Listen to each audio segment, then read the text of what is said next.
Good morning, ladies and gentlemen. What a turnout for 10 o'clock in the morning. Absolutely amazing. I had planned to do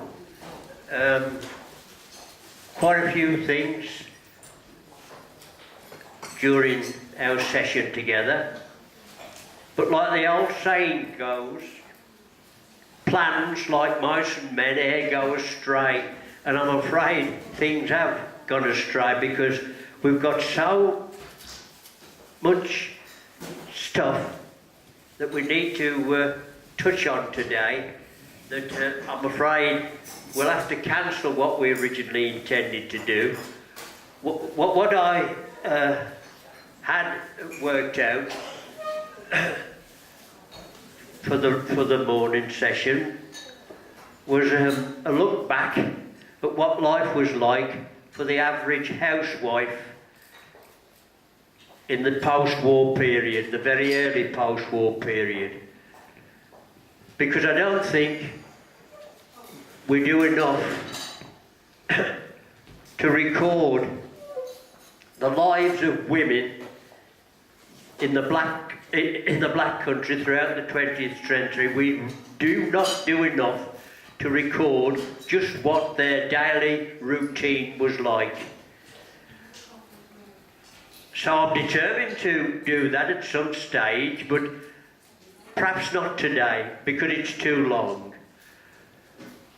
And the reason is, mainly, is because I was contacted about 3 weeks ago by people that are working really, really hard to put on a really excellent exhibition in Bilston over the next 2 months.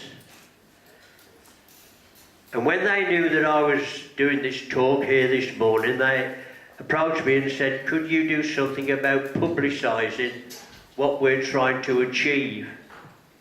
And what they're trying to achieve, they're trying to tell the story, a very, very interesting story, about a man that was born to Bilston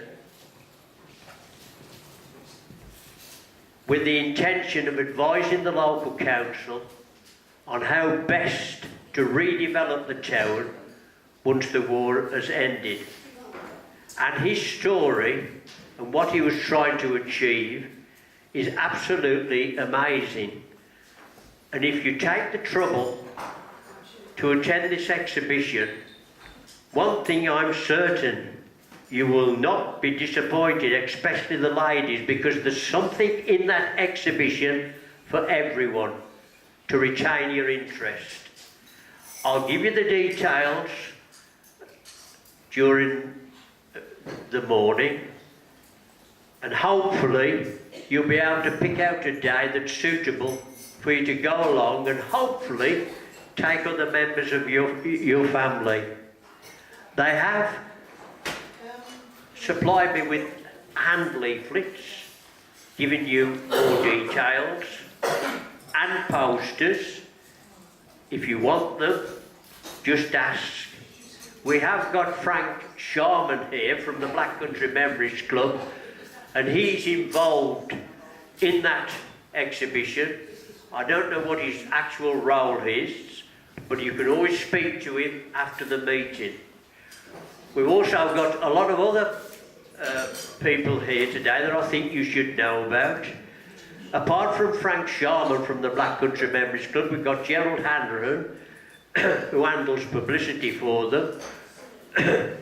We've got Reg Summerfield, Bilston's poet. He's here at the back there. We've got Graham Bold. Now that name should conjure up memories for you, because his father was the original father of Bilston Council for many, many years, and Graham's with us this morning. So, and we've also got our friend here from Stowlawn, who is doing some filming for us, as he usually does, and he's very good at it. And then on top of that, we've got a real bonus. Well, two actually, because we've got with us down here representatives of the Bilbo family. Now, if you're a true Bilstonian, the name Bilbo has got to send off thoughts in your head of days way back in the 30s and the 40s when that man was a household name in every home in Bilston. And his relatives are here with us this morning. And he also will play a prominent part in that exhibition because he was partly responsible as chairman of Bilston Housing Committee at the time for bringing this gentleman from Vienna to Bilston. And finally, at the back, we have with us a really, really famous black country person. Her name is Annette Chant Bradley. Annette Chater Bradley. Now, I don't know whether that actually sends bells off in your memory, but she is the very last chain maker in the black country, woman chain maker. Stand up, Anne. There she is. Give her a clap.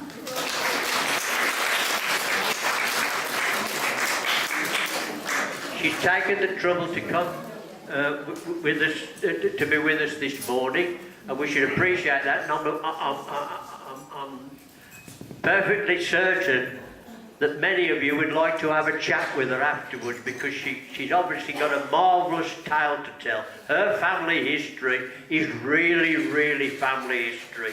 Black country right down to the roots. So that's that. And we've also got, of course, John Workman from the Bugle, who's keeping a note on us all, making sure we behave ourselves. And John's at the back there, so you all know John. So now let me get back to this business of the promise I made to publicise this exhibition. And I'll tell you how it came about, because it's important, because it touches on your lives. About 5 weeks ago, I was at home and the phone went. I picked up the phone and there was a lady on the other end, and I didn't recognise her. And she said, Tom Larkin? I said, yes. She said, I'm ringing you about a project that we want to put on for Bilston people. I said, oh yeah, always interested in that sort of thing. And she said, it's going to be held at the Craft Gallery at Bilston from the 7th of March, if you want to make a note of these dates, from the 7th of March to the 2nd of May. And before that, on Wednesday the 18th of March, there will be a public meeting in the Craft Gallery to which you are all invited, and they will be discussing housing, social housing in post-war Bilston. Now, you've all been touched by social housing in your lives, trying to get a house, moving out of a house. It's touched your lives. You go along to this public meeting and you'll learn things about the problems of housing and how it was approached by the various authorities to try and resolve the problems that you'll probably find fascinating. And of course, as I understand it, everybody that attends, if you want to get involved in the debate that takes place, you've all got your own opinions about housing, one way or the other. So you can go along there and get involved. And it's better than sitting and watching rubbish television, I'll tell you that. So do make a note, do try and go along, and I think you'll be in for a big surprise. And one of the big surprises that you'll encounter there is what happened when this woman had finished talking to me on the phone, because she said, one of the things we want to do, Tom, we want to remake, sorry about this, I've got a bit of a chest complaint at the moment. One of the things we want to do, we want to remake a BBC broadcast that was made on November the 7th, 1946. I said, oh yes, I did know that a broadcast had been made in 1946, but at that time I didn't know the details. And I said to her, I said, well, how does that affect me? She said, well, we want you to do that remake. So I said to her, I said, do you think you've got the right person? I said, can't you get somebody else better than me? I said, with my heavy black country accent. I said, surely you can get somebody more qualified. She said, no, we'd like you to do it. I said, well, I don't really think I'm up to it. But she insisted. She insisted. So she said, I'll tell you what, I'll send you the transcript, read the transcript. If you don't want to do it, we'll understand. But we really want you to do it. We've got somebody there coming from the BBC who's going to do the recording, and all you've got to do is come along and agree to do it. At the same time, and this is important, at the same time, I found out that they had been doing extensive canvassing on Stowlawn Estate. And what they were doing on Stowlawn Estate, they were interviewing tenants and residents with a view to them coming along to the craft gallery to make recordings of their lives and their families' lives. And apparently that's what they've been doing for some considerable for weeks and months. And when I got the transcript, which she promised to send to me, I read the transcript, and immediately I read it, I knew right away I'd got to do that recording. And I'll tell you why. And when you hear it, you'll understand, because it touches every one of your lives. If you want to know what life was like in the Black Country, and particularly in Bilston, just as the war ended, you'll find out from that broadcast. Oh, you really will. It's controversial. It really, really is controversial. And it tells you exactly what those in authority thought about people like you and I. It's explosive, really, to be quite honest. And when I was doing the recording with this lady from the BBC, I said to her, I said, do you realise the contents of this? I said, do you realise what we're actually saying? What we're actually quoting? And she said, well, I do really. I said, well, I said, you know, I said, if you try to do this broadcast today as an original historic project, I said, you'd be put in jail. I said, you really would.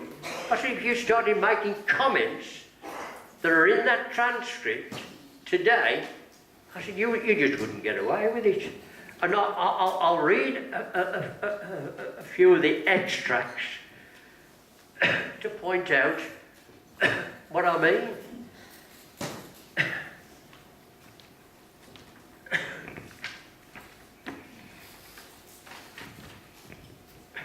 It starts off by saying, and the speaker is obviously speaking from the BBC studios, and he's speaking to an audience, a very big audience, because don't forget there was no television in 1946. Everybody listened to the radio. So you can imagine the size of the audience he was addressing. And you know the man who was making the address, because I bet a lot of you have had him in your homes. His name was Dr. Robert Abbott. Who remembers Dr. Abbott? There you are. There you are. There you are. You know Bilston Clinic? Right outside Bilston Clinic, which is now a community centre, there is a very, very large house. And it was at that very, very large house where Dr. Abbott had his surgery. If you remember, when he died, there was a big hoo-ha because his family wanted him buried in the garden. And the authorities refused. But Dr. Robert Abbott made that broadcast in 1946. At the time, he was chairman of Bilston Health Committee. And like a lot of other things, it was obviously well-intentioned. But you know what they say about well-intentioned? It's the road to hell. So he starts off by saying, it seems a far cry from the wonderful housing experiment taking place in Vienna to the slums at the heart of the Black Country. But he goes on to say there is a very close connection. He's saying that there's a close connection between Vienna and Bilston. And he goes on to say the late Dr. Otto Neurath, who is this person that exhibition is based on, his life, was director of the Austrian housing scheme, and he was most interested in the town of Bilston. Why he was most interested in the town of Bilston, I haven't a clue, couldn't tell you, but apparently he was. And he goes on to tell listeners that he's speaking to them from the heart of a little town called Bilston. You can bet of the millions listening to that broadcast, they wouldn't have had a clue where Bilston was. And he goes on to talk about it's all based on an experiment that Bilston is engaging in, together with this Dr. Otto Neurath. But it's the things that he says later on about why that experiment is taking place. He goes on to say that Bilston has a very large housing headache. This is in the post-war years, don't forget. Well, of course it had. In fact, he could have said Bilston has the largest housing problem in the Black Country, and he would have been correct, because that was a fact. He goes on then to talk about the experiments that had gone on between the end of the First World War and the beginning of the Second World War on dealing with the vast number of Victorian slums that there are in the Black Country, and particularly Bilston, of course. And then he goes on to say what it's all about. And this is the controversial part. He goes on to state that it's about moving families from very distressed conditions into new houses. In other words, we've got this vast array of slums all around Bilston, which was true. And now we've got the problem that the war has ended of moving them into new estates.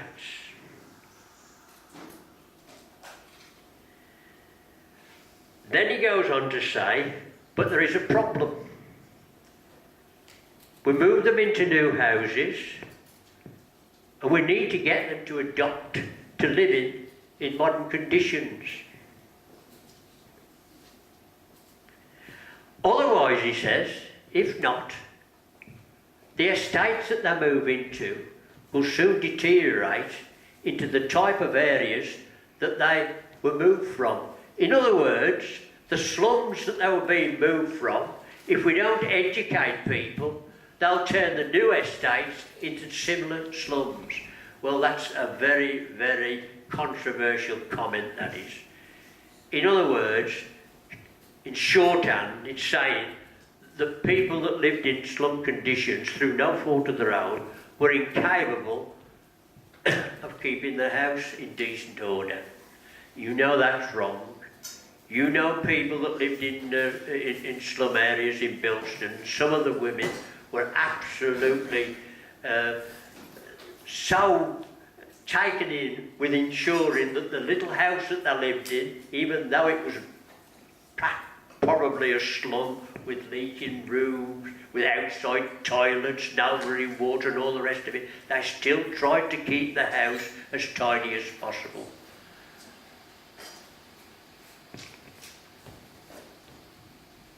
And then he goes on to say, if we don't do this,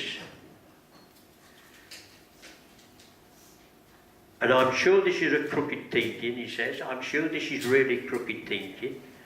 Oh, it certainly was. He said, but of course, a lot of the problem may also be because of the failure of planners to plan for these people being moved into new accommodation. But the main thing about it all, for me, as far as when I read this, was the fact that you can't take people as a group and tag them all with the same description. It's just not possible. But there you go. That was their thinking. And then it went even further, because apparently they were having meetings in Bilston, and they were discussing how they were going to solve this problem of educating people to live in modern conditions. Because if they didn't, they'd end up with situations with tenants putting coal in the bath and things like that.